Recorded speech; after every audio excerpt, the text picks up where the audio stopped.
Well, that's a key.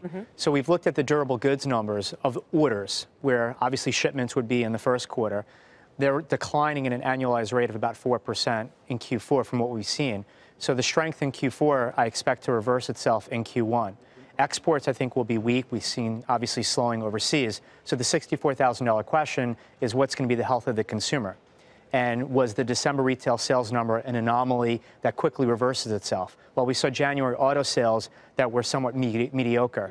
So I think it's really the consumer that's going to determine what kind of bounce back. But I think with the government shutdown thrown into that, that's why you have a one handle on a lot of these GDP estimates. Right. And the consumer, obviously, 2/3 of the economy, Mona. So when you gauge the consumer, do you take a look at those measures given to us by the government, which may not be clean data, granted, or do you take a look at Walmart's results, for instance? Yeah, I mean, I think the market has spoken pretty clearly. It looks like it's taking the Walmart results as its answer. We've seen quite a dramatic rebound since the December 24th lows, up about 19% on the S&P. I think that was driven for a few reasons. One, the Fed pivot, but it's not only the Fed now, it's global central banks, not only the Chinese stimulus, but we're hearing Bank of Australia, Bank of India, ECB, Bank of England, all on more accommodative paths going forward.